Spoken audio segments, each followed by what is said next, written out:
yang lengkap. Assalamualaikum warahmatullahi wabarakatuh. Waalaikumsalam warahmatullahi wabarakatuh. Mohon izin Ustazah semuanya, saya berdiri di sini memperkenalkan diri ya. Memperkenalkan diri. Saya nama Kusminah SPD APD dari TKIT Mutiara Hati. Bisa dibaca ya. Kelompok Banjarnegara, calon guru penggerak angkatan 10. Mohon izin saya berdiri di sini akan berbagi teori yang mudah-mudahan nanti kita bisa praktekkan bersama berkolaborasi ya. Tapi sebelumnya mari kita biar Allah memberikan keberkahan pada acara dalam kesempatan kali ini, kita buka dengan umul kita bersama-sama ya Ustazah semuanya. Kami hantarkan A'udzu billahi minasyaitonir rajim. Bismillahirrahmanirrahim. Alhamdulillahi rabbil alamin. Ar-Rahmanir-Rahim. Maliki yaumiddin. Iyyaka na'budu wa iyyaka nasta'in. Ihdinas siratal mustaqim. Siratal ladzina an'amta 'alaihim ghairil maghdubi 'alaihim waladdallin. Mudah-mudahan pertemuan kali ini akan mendapatkan keberkahan dari Allah Subhanahu wa taala. Untuk menambah semangat Ustazah semua dalam kesempatan kali ini, kita akan bergerak-gerak ya. Oke.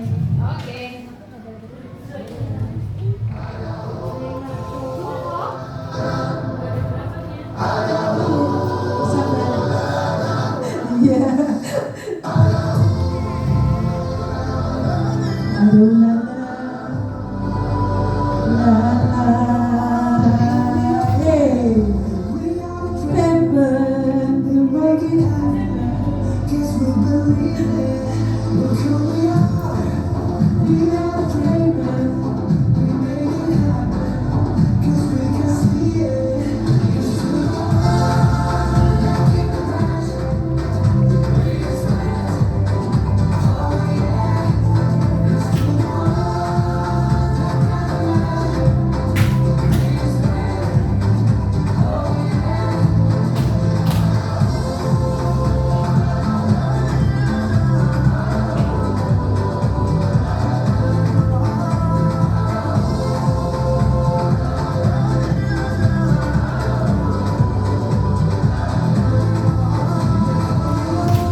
Sekarang katanya semangat.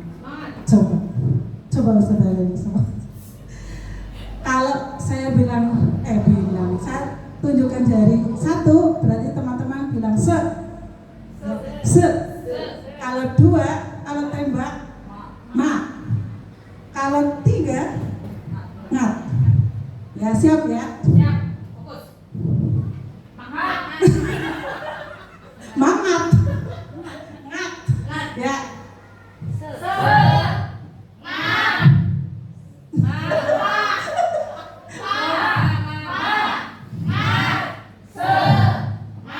Semangat.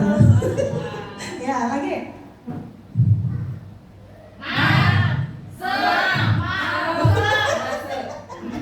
Iya. Oke, ya. Konsentrasi.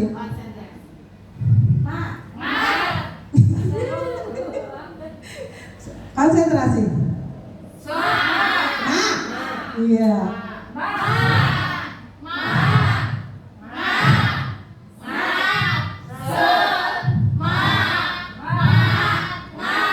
Iya. Iya. Semangat. Oke ya. Sebelum masuk ke materi, satu lagi. Ikuti ucapan saya. Ya, ikuti ucapan saya. Ya. Bola. Ikuti ucapan saya. Bola. Balu. Bilu. Satu. Dua. Lima. Satu ditambah satu. Oke, lagi. Ya, buku, tas, sepatu. Iya. Bukan untuk. Oke, ini ustazah memang sudah luar biasa. Ustazah Sumayya, mohon maaf mungkin ini bisa saja dibilang teori, tapi kita mudah-mudahan sudah berapa kali ya mendapatkan ini, dan mudah-mudahan di tahun ajaran baru kita akan bisa menerapkan ya, bersama-sama secara kolaborasi seluruh warga sekolah. Dan di sini materi tentang budaya positif. Benar Bu Ustazah Rika?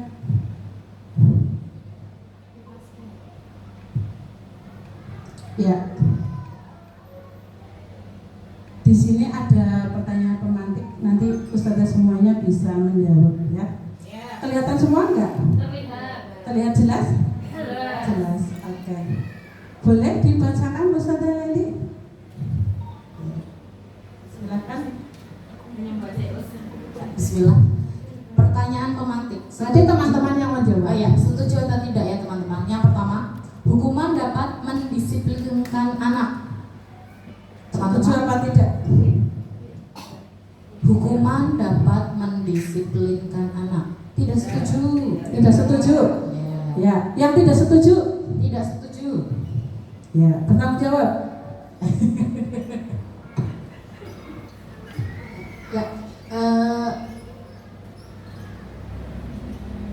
mungkin kayak lebih diingatkan begitu biasanya, tidak dihukum. Biasanya hukuman dia akan melakukan hukuman itu tapi hanya sementara. Mungkin kalau diingatkan, sering diingatkan, mungkin itu akan lebih mendalam kepada anak. Begitu.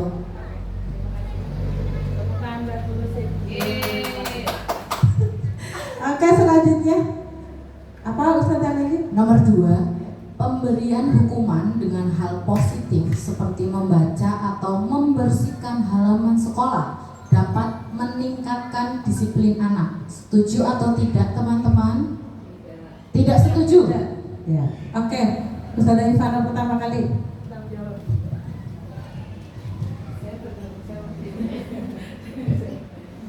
Baiklah, saya berdiri aja. Karena sama-sama walaupun itu dinilainya positif, tapi itu sifatnya hukuman. Jadi belum tentu ketika dia mendapatkan tadi ya hukuman, apapun bentuk hukumannya, entah itu membaca ataupun misalnya melakukan hal yang baik, nah itu tetap saja dia merasa dihukum gitu anak itu. Jadi tidak meningkatkan dia mau disiplin dari dalam dirinya seperti itu. Memberi penghargaan dapat meningkatkan motivasi belajar anak. Setuju atau tidak teman-teman? Setuju. Setuju apa tidak? Yang tidak bertanggung jawab.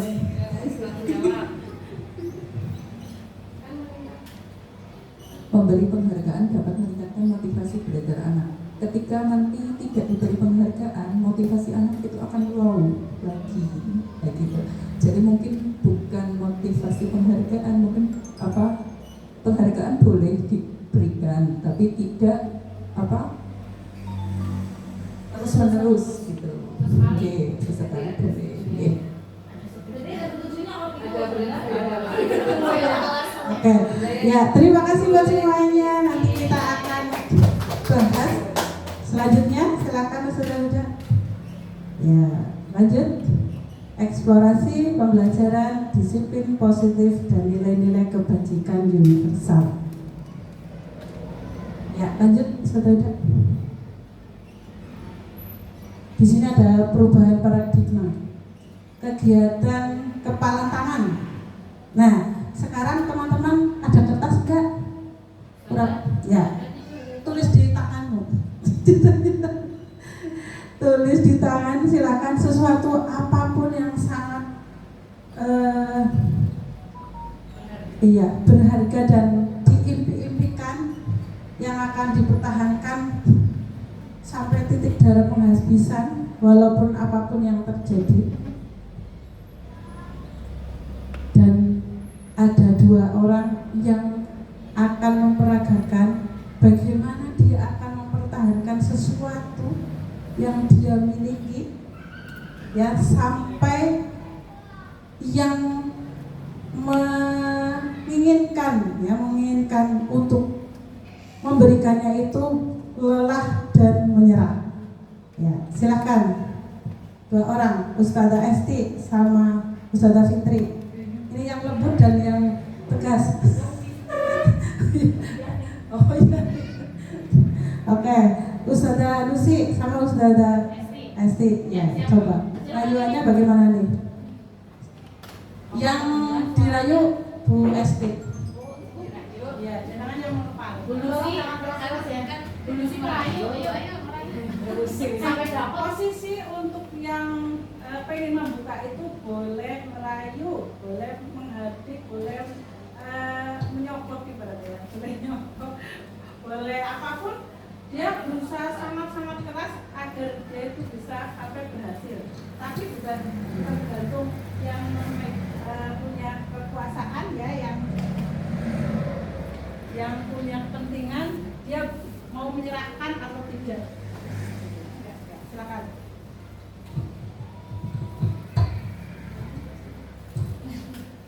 Boleh diancam.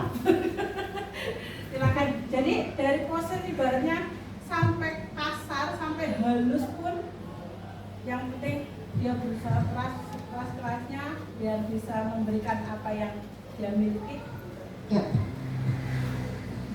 Ustazah Esti, dari tadi tangannya mau kepotong terus, ada apa itu? Sesuatu yang berharga. Sesuatu yang sangat berharga. Boleh lihat nggak? Tidak boleh. Tidak boleh. Tapi aku penasaran, Ustazah, pengen lihat. Boleh nggak? Sebentar aja. Tidak boleh, Ustazah, karena ini barang rahasia. Oh gitu. Tapi boleh lah lihat sebentar tuh kalau Ustazah. Itu soalnya Ustazah genggam terus kayak gini, penasaran, pengen lihat. Nanti ada saatnya jaga Rizky akan. Pengennya sekarang Ustazah. Tidak boleh. Ustazah, ayo dong tolong Ustazah. Ustazah, boleh lihat nggak Us? Ustazah Esti, ini penasaran banget, sudah menggebu-gebu ingin melihat. Ustazah, ya boleh yuk lihat ya. Aku nggak siapa. Rahasia.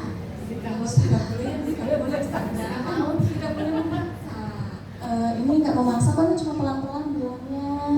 Pelan-pelan loh padahal nih. Mau pelan, apa pelan banget? Itu angkat tangan. Yang sudah menyerah. Ya. Coba Boleh nggak Ustaz Esti? Sekali lagi nih mau tanya, boleh nggak? Cuma pengen lihat toko, nggak pengen apa-apa, nggak minta, pengen lihat toko. Apa sih dari tadi menggenggam terus? Apa kira-kira yang dipegang? Apa yang disembunyikan? Apa yang dirahasiakan? Maaf ya, tidak boleh. Oke gitu. Jadi nggak boleh banget. Iya Ustaz, nggak boleh. Ini udah nih. Menyerah.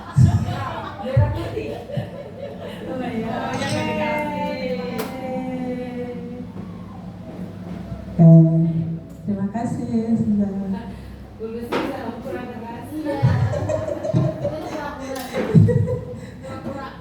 Oke, terima kasih.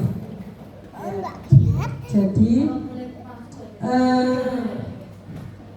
yang punya genggaman, gitu, yang memiliki, yang dipertahankan itu memang punya kontrol yang kuat. Jadi apapun yang di sekitar kita mempengaruhi kita, saat kita punya kontrol yang kuat, maka kitalah pemenangnya, gitu ya.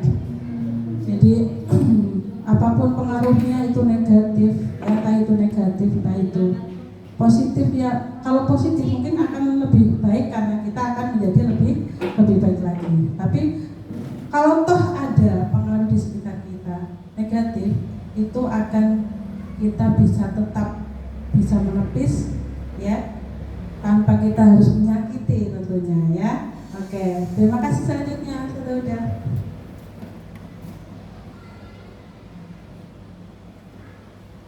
Nah, ini tentang ilusi. Ilusi ya. Kelihatan nggak? Kelihatan. Sama-sama. Perubahan paradigma teori kontrol atau teori pilihan sebagai ilusi kontrol. Yang pertama, ilusi guru mengontrol murid. Ada yang mau menyampaikan tentang ini? Ya, jadi pribadi seseorang sebenarnya itu punya kontrol masing-masing, gitu ya. Jadi kalau sebenarnya aslinya kita sedang melakukan ilusi kalau kita sebenarnya mau memaksakan kehendak. Ya, saya juga merasakan sebenarnya kalau menginginkan sesuatu, anak itu tidak melakukan, dan sebenarnya itu memang ilusi, gitu ya. Kita memaksakan karena mereka punya kontrol, ya, punya keinginan yang punya sendiri, gitu ya, tidak mau dipaksa, intinya begitu. Yang kedua, ilusi bahwa kritik dan membuat orang merasa bersalah dapat menguatkan karakter. Ya, jadi di sini ternyata belum tentu, ya, belum tentu membuat. Kan kadang kita mendengar kritik membangun, gitu ya, kritik membangun. Itu ternyata belum tentu membangun jiwa seseorang itu juga, ya. Jadi alangkah baiknya, lebih baik itu digantikan dengan motivasi, ya. Mungkin teman-teman sering, ya nggak sering ya, terkadang mendengar kekurangan kita itu disampaikan di depan orang. Itu mungkin maksudnya kritikan, gitu ya, maksudnya kritikan. Kalau kita kurang kontrol, maka kritikan itu akan menjadikan jiwa seseorang itu menjadi lemah, ya, menjadi kecewa, dan itu akan lebih buruk ketimbang motivasi yang akan diberikan, gitu ya. Kemudian ilusi bahwa semua penguatan positif, efektif, dan bermanfaat. Ini seperti penghargaan, ya. Jadi penghargaan yang terus-menerus itu juga akan mengakibatkan ketergantungan. Jadi alhamdulillah sih sekarang sudah tidak ada yang memberi bintang ditempel di itu, ya. Alhamdulillah, ternyata takdir Allah tempelnya bilang itu pun juga ada hikmahnya ternyata. Setelah mendapatkan materi seperti ini, ya, ternyata yang tadinya saya beranggapan, gitu ya, beranggapan memberikan penghargaan secara terus-menerus dan berkelanjutan, itu akan menambah, memupuk semangatnya anak-anak, tapi ternyata tidak. Ya, itu hanya ilusi semata. Kemudian ilusi bahwa orang dewasa memilih hak untuk memaksa, itu salah satunya tadi terkait dengan bahwa anak itu punya kebebasan sendiri yang memang orang dewasa pun tidak punya hak, ya, tidak punya hak untuk memaksakan kehendak. Paling tidak kita hanya bisa mengarahkan, ya, mengarahkan. Lanjut Ustaz Muda.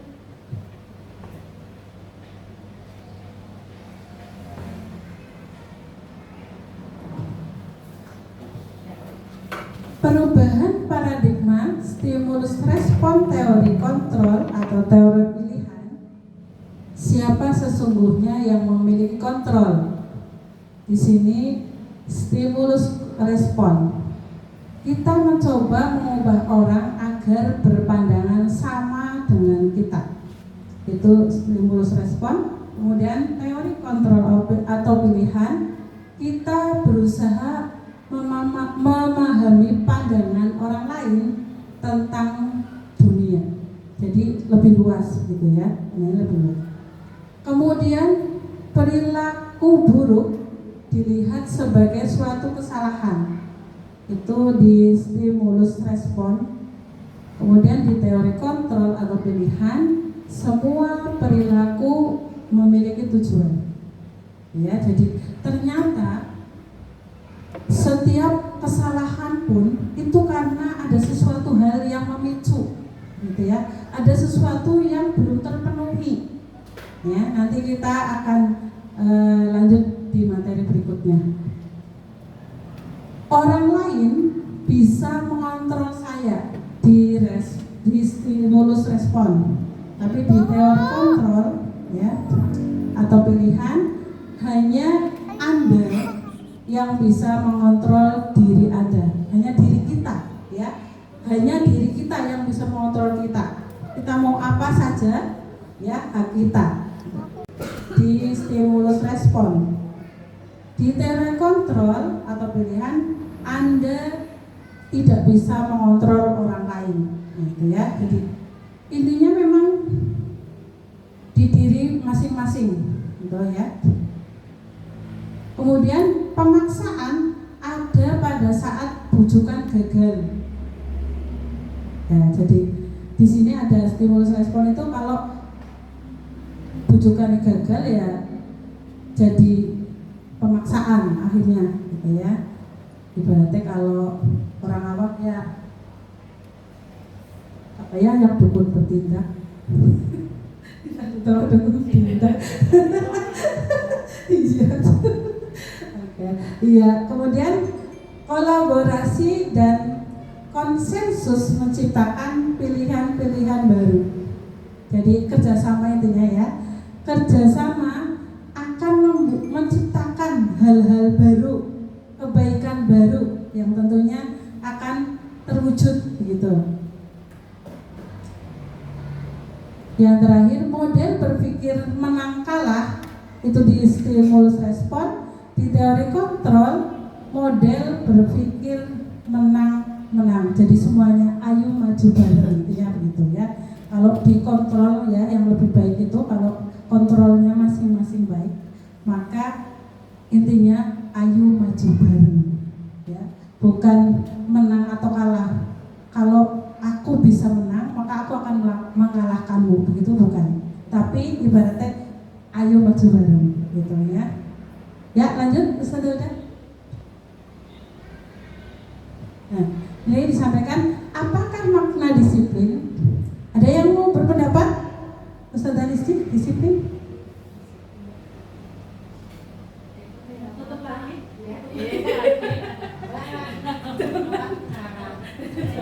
Ya. Maka disiplin adalah asal katanya dari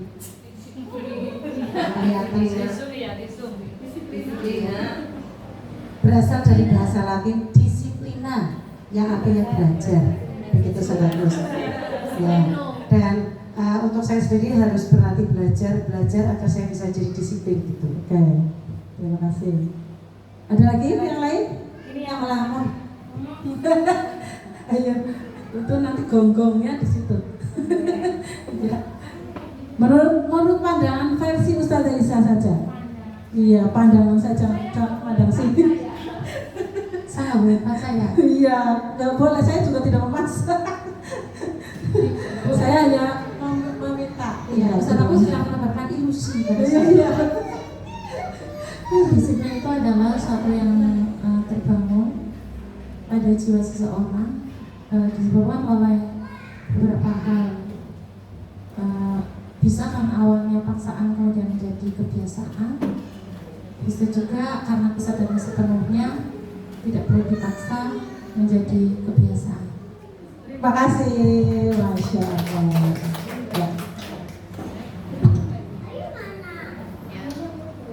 Oke, jadi di sini disampaikan kata disiplin berasal dari bahasa Latin disciplina yang artinya belajar. Ya, jadi intinya disiplin itu belajar untuk menjadi lebih baik dan lebih baik. Bukan yang terbaik, tapi menjadi lebih baik. Gitu. Katanya dengan semboyan hari ini lebih baik dari hari kemarin, hari esok akan lebih baik dari hari ini, insya Allah. Ya, makna asal dari kata ini berkonotasi dengan disiplin diri dari murid-murid Sokrates dan Plato. Disiplin diri membuat orang menggali potensinya menuju sebuah tujuan. Apa yang dia hargai, ya, apa yang dia hargai. Namun dalam budaya kita, makna kata disiplin telah berubah menjadi sesuatu yang dilakukan seseorang pada orang lain untuk mendapatkan kepatuhan. Ini jadi nanti terkait dengan peraturan, gitu ya. Kecenderungan umum adalah menghubungkan kata disiplin dengan ketidaknyamanan, bukan dengan apa yang kita hargai atau pencapaian sesuatu tujuan mulia. Gitu. Ya, lanjut, Ustazah. Ini terkait dengan nilai-nilai universal ya. Nilai-nilai kebajikan universal yang nanti kita mencoba akan menerapkan di Jalan Baru ya, insya Allah nanti teman-teman akan mempelajari ini. Nilai-nilai kebajikan adalah sifat-sifat positif manusia yang merupakan tujuan mulia yang ingin dicapai setiap individu. Nilai-nilai tersebut bersifat universal dan lintas bahasa, suku, bangsa, agama maupun latar belakang. Jadi ini umum ya, universal gitu ya, mencakup semuanya, tidak membeda-bedakan apapun besar kecil, tuan nom pada baik ya. Ya. Setiap perilaku atau perbuatan memiliki suatu tujuan gitu ya, yang tadi menurut William Crosser ya, ada teori kontrol. Dengan mengaitkan nilai-nilai kebajikan yang diyakini seseorang, maka motivasi intrinsiknya, motivasi intrinsik itu yang berasal dari diri sendiri, bukan dari orang lain, kepengen diakui, kepengen dapat penghargaan, kepengen dipandang, kepengen terlihat baik dan sebagainya, tapi karena semata ingin menghargai diri sendiri, gitu ya, sehingga menggerakkan motivasi dari dalam untuk mencapai tujuan mulia yang diinginkan. Nilai-nilai kebajikan yang ingin diperoleh setiap anak Indonesia kita kenal dengan profil pelajar Pancasila. Nah, teman-teman pasti ingatkan lagunya profil pelajar Pancasila. Ya, bagaimana? 1, 2, 3, group.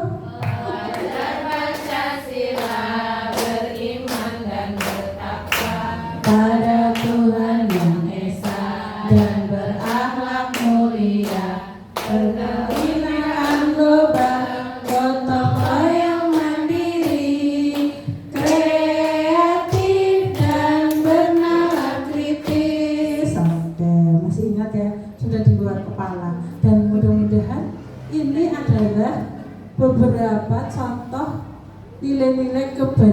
universal yang nanti kita akan tawarkan kepada anak sebagai pengingat dia itu selalu untuk berbuat baik, untuk mengontrol biar oh iya aku mandiri, berarti tidak perlu minta tolong diambilkan gitu. Oh iya, saya ini lapangan basket 2 kali karena terlambat 10 menit untuk pelajaran PJOK. Konsekuensi apa? Hukuman? Konsekuensi. Ya, kita lihat.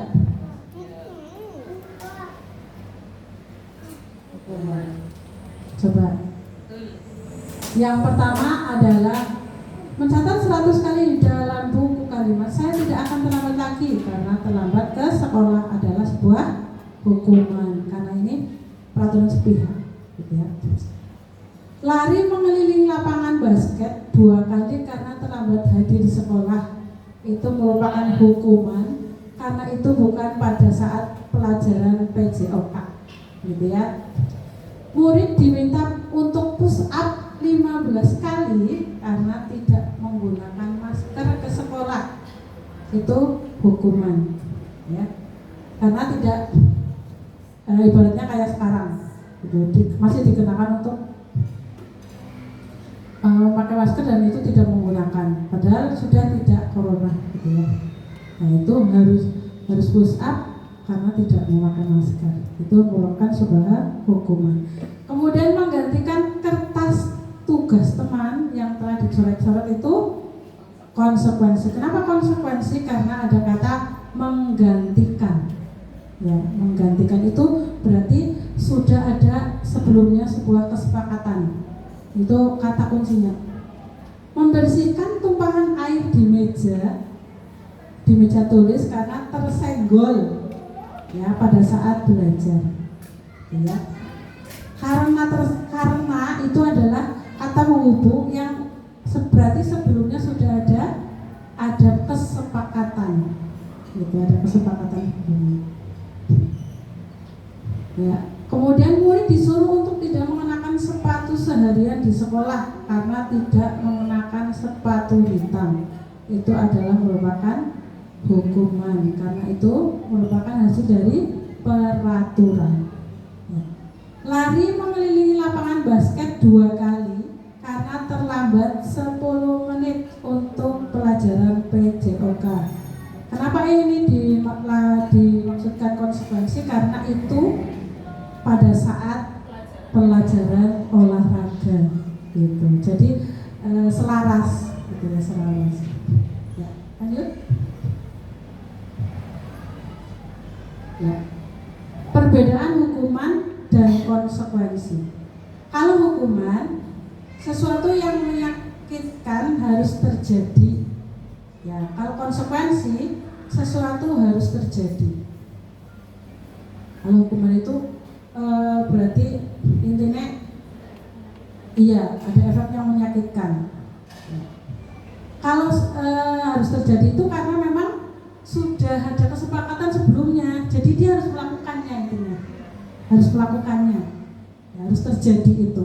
Ibaratnya ya itu tadi yang contohnya gitu ya, dia menyenggol, kesepakatannya kan tumpah berarti mengelap. Kedua, membuat anak sakit atau fisik maupun hati untuk jangka waktu lama. Kalau konsekuensi, membuat anak merasa tidak nyaman dalam jangka waktu pendek. Ya, hanya saat dia melakukan akibat dari perlakuannya itu. Ibaratnya dia mungkin bisa malu saat mengelap, gitu ya, saat mengelap, tapi hanya saat itu saja. Jadi jangka pendek dia malunya. Mungkin setelah dia sudah lama terus bermain lagi ya sudah hilang. Kemudian anak membenci kedisiplinan kalau dihukuman. Kalau yang dikonsekuensi, anak akan menghargai disiplin, ya, akan menghargai karena memang sudah punya kesepakatan. Jadi sebelumnya itu sudah sepakat dengan apa yang menjadi sebuah peraturan. Kemudian di hukuman ada paksaan, kalau di konsekuensi adalah stimulus tanggapan. Ya, jadi ada motivasi. ya, motivasi untuk melakukan itu. Yang kelima, mendorong anak menyakiti diri sendiri kalau di hukuman. Kalau di konsekuensi, mendorong anak agar mudah menyesuaikan diri, ya, menyesuaikan diri.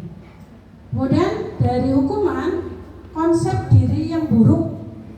Kalau di konsekuensi adalah konsep diri yang baik, ya, melatih bertanggung jawab intinya kalau konsekuensi itu, ya, mengingatkan karena sudah menjadi sebuah kesepakatan. Anak belajar untuk menyembunyikan kesalahan kalau hukuman. Kalau di konsekuensi, anak belajar untuk mematuhi peraturan, ya. Jadi kalau di hukuman kan karena memang ada rasa takut yang timbul gitu ya, kalau saat ketahuan melakukan sebuah kesalahan itu. Jadi maka dia akan berusaha untuk menyembunyikan, dan kadang anak juga merasa menyampaikan tidak melakukannya gitu ya. Sering terjadi seperti itu ya. Jadi anak walaupun melakukannya ibaratnya menyembunyikan sepatu karena dia takut ya bahwa itu sebuah kesalahan yang mungkin dia berpikiran akan mendapatkan sebuah hukuman, maka dia akan menyampaikan aku tidak melakukannya gitu. Kemudian yang ke-8, marah, rasa bersalah, dipermalukan, merasa tak dihargai kalau dihukum, kehilangan hak, dibuat tidak nyaman, diasingkan untuk sementara waktu gitu. Jadi merasa ibaratnya kalau bermain tapi kalau dia menumpahkan air, dia harus mengelap dulu, dia akan kehilangan waktu bermainnya gitu ya. Jadi tidak nyaman dan kehilangan geraknya untuk bermain dan lain sebagainya. Selanjutnya Ustazah Indah.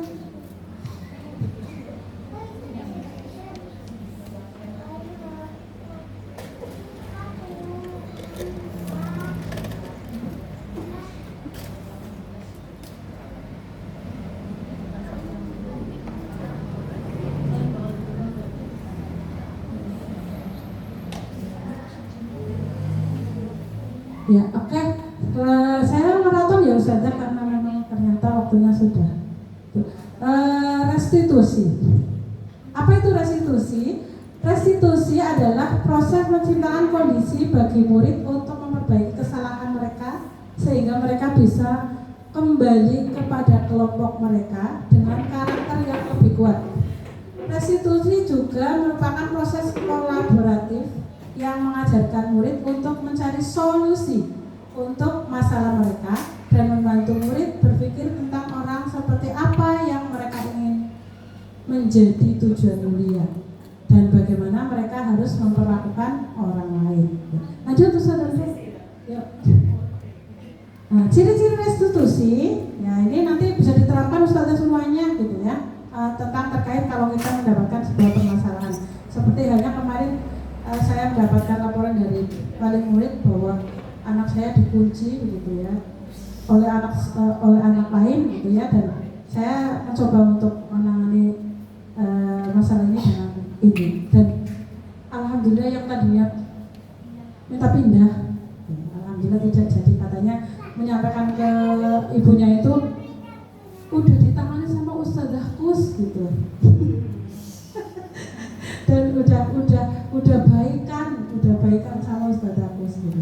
Jadi saya mencoba sih, karena memang teori ya, saya mencoba untuk mempraktikkan gitu. Benar nggak sih, bisa nggak sih gitu ya.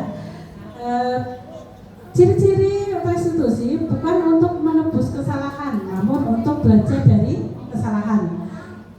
Kedua, memperbaiki hubungan. Ya. Ketiga, tawaran bukan paksaan. Ya. Restitusi menuntut untuk melihat ke dalam diri. Ya.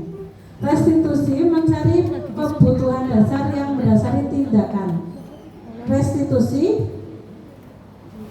Restitusi diri adalah cara yang paling baik. Restitusi fokus pada karakter bukan tindakan. Restitusi fokus pada solusi. Restitusi mengembalikan murid yang berbuat salah pada kelompoknya. Lanjut tentang keyakinan. Nah ini Ustazah, kita di tahun ajaran baru nanti kita bisa menerapkan hal serupa gitu ya. Kenapa bukan peraturan tapi harus keyakinan gitu ya. Tadi ada nilai-nilai universal gitu ya, seperti dalam profil pelajaran Pancasila ada mandiri, gotong royong gitu dan sebagainya gitu ya, bertanggung jawab dan sebagainya. Itu bisa digunakan untuk anak-anak kita saat membuat kesepakatan kelas gitu ya. Jadi teman-teman bisa menyampaikan ke anak-anak untuk menggali mereka gitu ya. Jadi mengawali, sebenarnya saya punya video.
Kreativitas ya sama halnya dengan kualitas sebenarnya ya.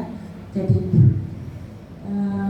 kalau penghargaan itu kan memang hanya diberikan, tidak semuanya, hanya memang yang dianggap itu lebih dari dianggap lebih dari teman-temannya. Jadi memang kalau dikaitkan dengan anak-anak ya Bu, kita harus cukup lumayan berhati-hati sih sebenarnya gitu ya.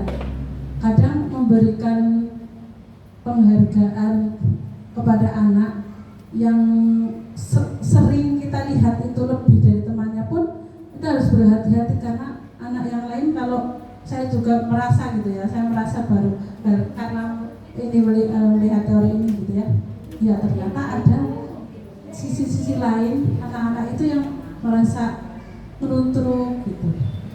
Jadi saya astagfirullahaladzim gitu, ternyata tidak perlu juga saat itu di khalayak ramai gitu ya, paling tidak face to face ya, paling pribadi, memberikan penghargaan secara pribadi. Jadi tidak semuanya teman yang tahu, yang mungkin dia juga merasa aku juga berusaha ini loh Ustazah gitu ya, tapi karena saya menyampaikan ini loh bagus gambarnya gitu ya, bagus banget ini gitu, tapi dia merasa karena memang masih memang sedang berusaha dan masih acak-acak, jadi terlihat ada perubahan dari mukanya gitu.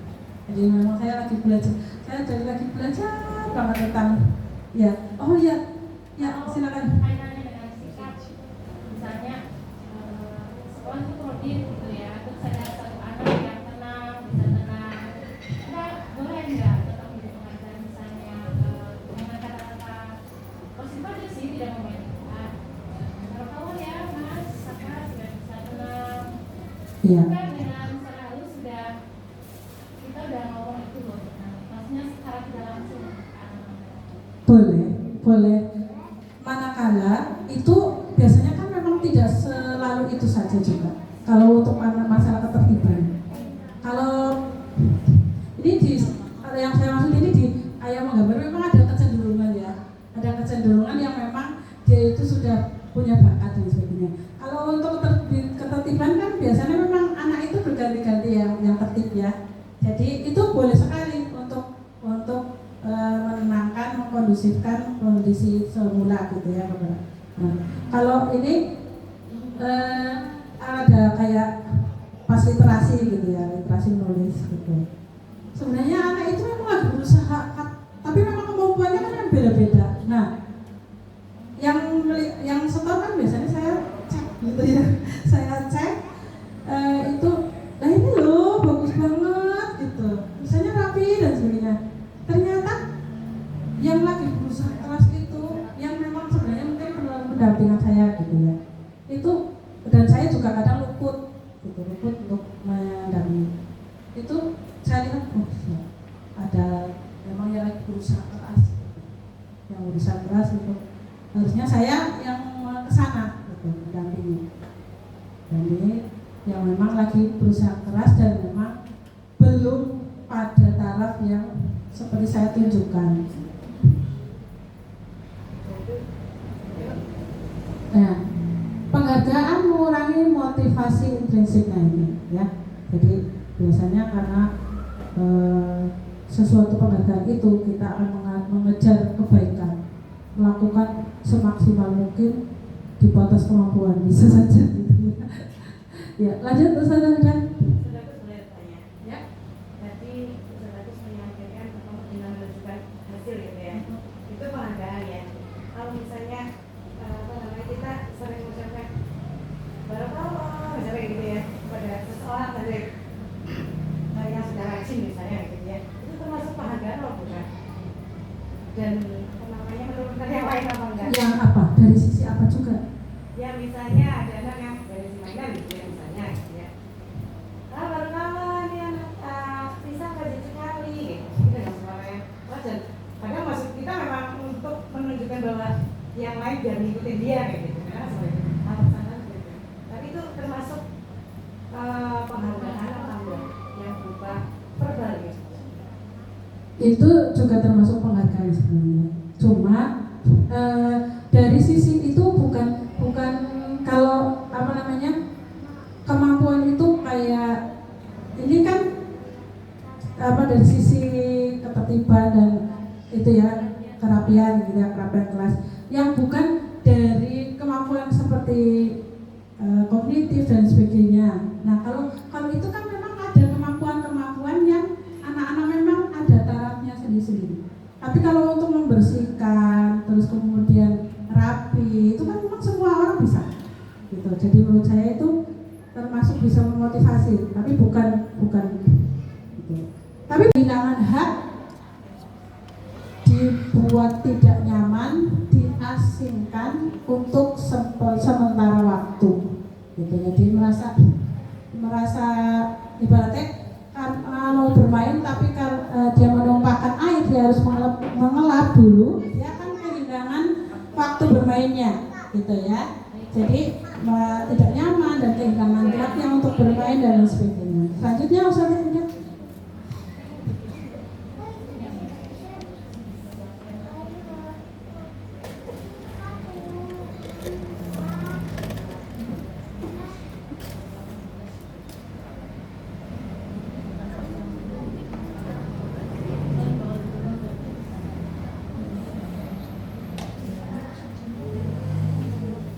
Ya, oke.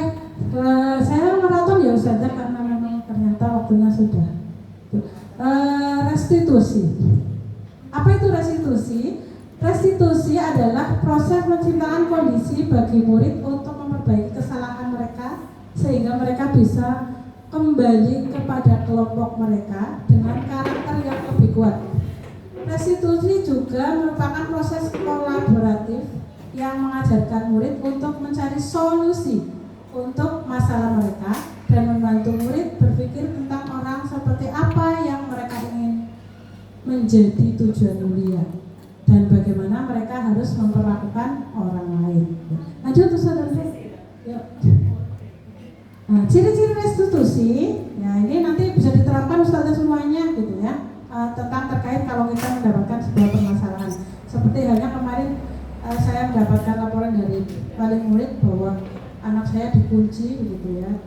oleh anak lain gitu ya, dan saya mencoba untuk menangani masalah ini dengan ini. Dan alhamdulillah yang tadinya minta pindah, alhamdulillah tidak jadi. Katanya menyampaikan ke ibunya itu udah ditangani sama Ustazah Kus gitu.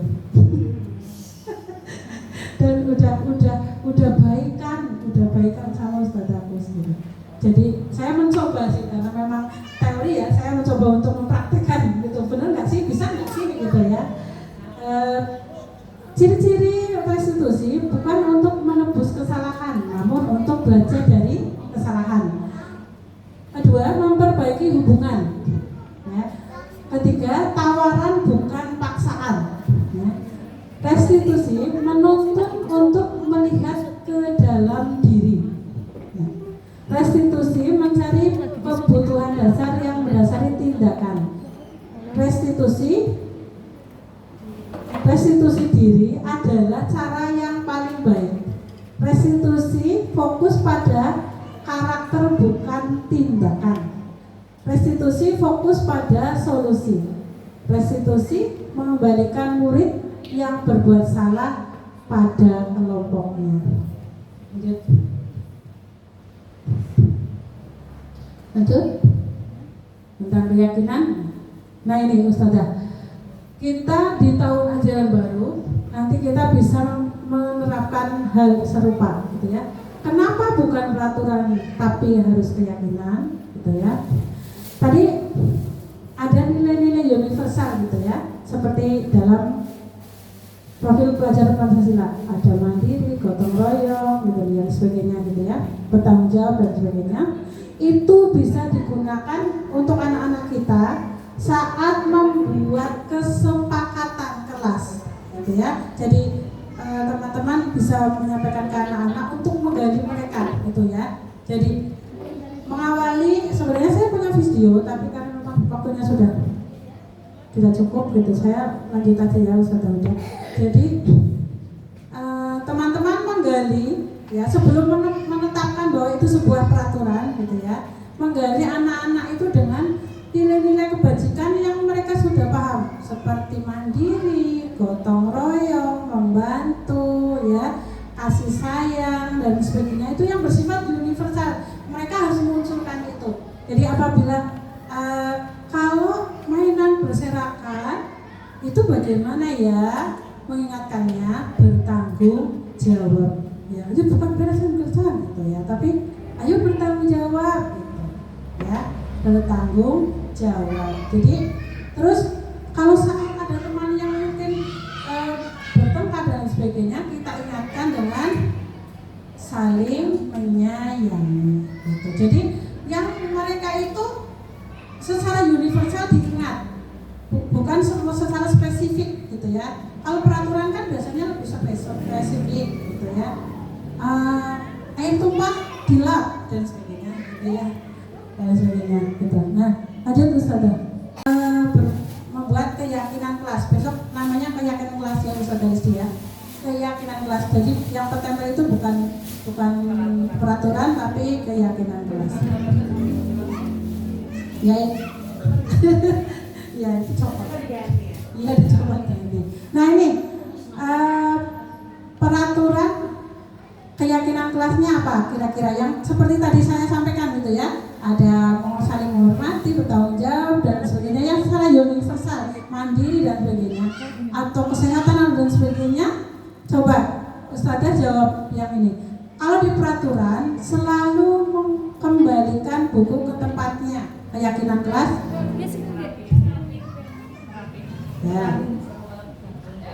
ya coba dilarang mengganggu orang lain di keyakinan kelas ya, coba kita nanti ya. Yang ketiga, hadir di sekolah 15 menit sebelum pelajaran dimulai ya. Dilarang melakukan kekerasan, coba kita nanti ya. Dilarang menggunakan narkoba, bergantian atau menunggu giliran, gunakan Jangan berlari di kelas atau koridor. Ya. Ya, oke, coba kita lihat di keyakinan kelasnya itu apa? Ya. Yang mengembalikan buku ke tempatnya adalah merupakan tanggung jawab. Dilarang mengganggu orang lain adalah menghormati. Jadi gini, bisa saling menyayangi dan sebagainya. Ini hanya contoh Ustazah, ya. Ini hanya contoh. Jadi bisa saja di tempatnya Ustazah Isa itu saling menyayangi, di saya itu saling menghormati, boleh. Karena itu kesepakatan kelas, gitu ya. Jadi itu bersifatnya terserah. Yang penting anak gampang kalau mengingatkan, teman-teman ada yang berkelahi atau lain sebagainya. Nah, kita harus bagaimana? Keyakinan kelasnya bagaimana? Ya, gitu ya. Kemudian hadir di sekolah 15 menit sebelum pelajaran dimulai adalah menghormati orang lain, berkomitmen, ya, berkomitmen. Dilarang melakukan kekerasan, keselamatan, dan menghormati orang lain. Ya. Kemudian dilarang menggunakan narkoba, itu adalah kesehatan. Bergantian atau menunggu giliran, menghormati orang lain dan bersabar. Gunakan masker, kesehatan dan keselamatan. Jangan berlari di dalam kelas atau koridor, keselamatan dan keamanan. Oke, lanjut.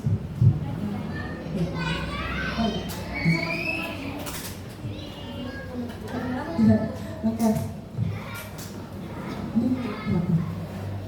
Ya, sedikit lagi tentang jadi ini terkait dengan anak-anak yang melakukan sebuah kesalahan ataupun siapapun, gitu ya. Ternyata itu terkait dengan kebutuhan dasar yang memang belum di.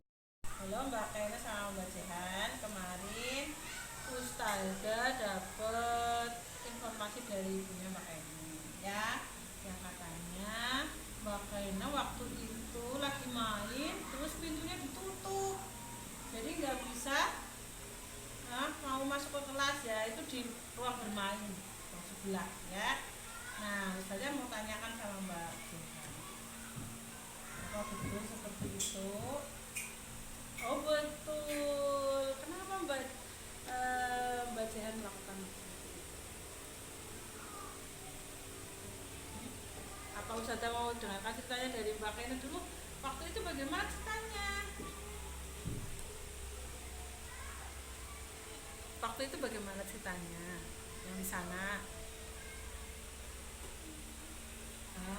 Apa Ustazah tanya sama Mbak Jehan, ya, bagaimana waktu itu bagaimana? Katanya ibunya Mbak Kaina cerita tuh sama Bunda. Itu waktu masih bermain di sebelah, pintunya ditutup, jadi mau masuk ke kelas nggak bisa. Itu kan di ruang bermain, betul seperti itu. Oh, untungnya ada Ustazah Lucy. Terus bagaimana? Betul seperti itu. Kenapa Mbak Jehan melakukan seperti itu? Kenapa Mbak Jehan melakukan seperti itu? Di situ ada siapa aja? Ada Mbak Kaina, terus sama rame-rame. Diajak keluar sama Jehan. Terus Mbak Kaina di situ sendiri. Oh, ditutup sendiri. Dia takut, ya? Iya. Terus kira-kira perbuatan tadi baik apa buruk? Buruk. Boleh nggak dilakukan? Tidak boleh. Kenapa tidak boleh dilakukan? Kenapa tidak boleh dilakukan? Berbahaya, betul. Kenapa berbahaya? Nah, kalau tidak ada ustazah di sana tahu, tidak tahu ada di sana ada teman yang kunci, ya itu berbahaya sekali, ya. Terus kira-kira Mbak Jehan ingat nggak yang menjadi kesepakatan kita di kelas? Harusnya bagaimana? Kalau saat bermain harus bagaimana? Harus bagaimana? Harus bagaimana Mbak Coba Jehan, saling menjaga. Iya betul, saling menjaga. Nah, kira-kira Mbak Jehan bisa nggak saling menjaga nanti saat bermain? Bisa. Nah, bagaimana yang mau dilakukan sama Mbak Kaina? Kalau Mbak Jehan sudah tahu itu perbuatan yang salah, mau minta maaf, bagaimana cara Mbak Jehan mau minta maaf? Oh, begitu. Bagaimana? Bisa berpelukan biar lebih. Terus kedepannya bagaimana nih? Bisa bermain bareng apa tidak nih? Bisa bermain bareng? Ya, betul. Oke. Pemantik yang perlu dipertanyakan pada diri kita sendiri. Ya, ceritakan bagian perjalanan hidup Anda di mana Anda merasa itulah titik puncak hidup Anda. Apa yang paling bermakna dalam hidup Anda? Selanjutnya, lanjut. Ya, ini sebagai posisi kita sebagai guru ada 5 posisi kontrol. Lanjut. Posisi kontrol sebagai seorang guru ada 5. Yang pertama adalah penghukum, yang kedua pembuat merasa bersalah, ketiga teman, keempat pemantau, dan kelima manajer. Nah, lanjut. Nah, ini pernyataan-pernyataan. Coba Ustazah. Yang pertama, saya kecewa sekali dengan kamu. Itu apa?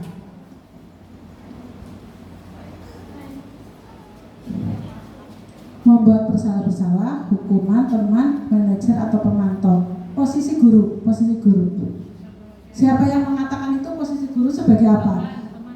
Teman, pembuat merasa bersalah, penghukum, pemantau, atau manajer. Yang pertama, saya kecewa sekali dengan kamu. Ya. Kedua, kamu tidak pernah benar melakukannya. Ayolah, lakukan demi ibu. Apakah kamu mau mendapatkan stiker bintang hari ini?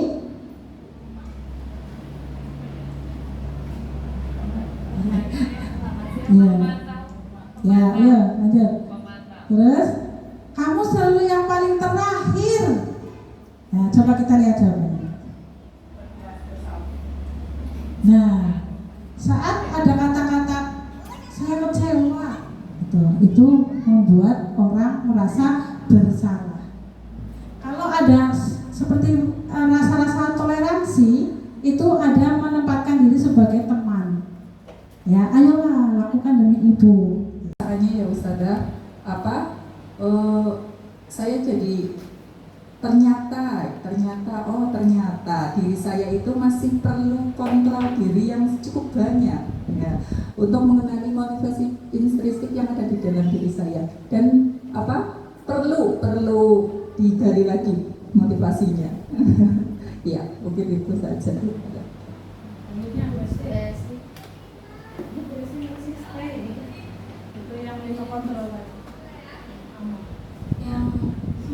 Saya nomor yang nomor 4 ya. Saya akan menjadi among yang seperti apakah setelah mengikuti metode ini gitu. Pengennya sih menjadi manajer ya. Terus pengennya berusaha gitu ya, karena selama ini saya masih ya kadang menjadi teman, kadang menjadi pemantau gitu. Berusaha setelah mengikuti ini ya, pengennya semoga gitu ya, berusaha menjadi manajer ya, baik di rumah ataupun di sekolah, seperti itu.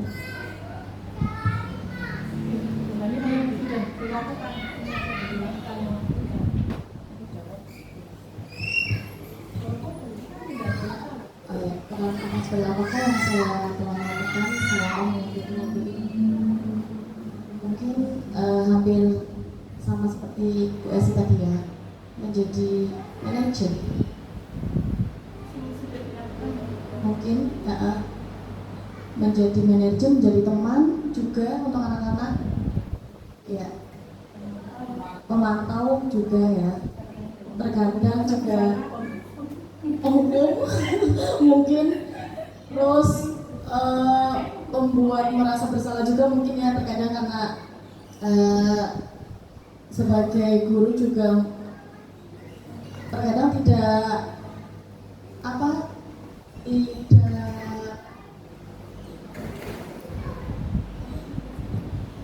maksudnya kayak ketika kita melakukan sesuatu kurang kontrol diri kayak gitu, ketika saya memberikan hukuman ke anak tidak sadar seperti itu. Terima kasih. Ya, terima kasih ya. Oke, selanjutnya sudah selesai, sudah.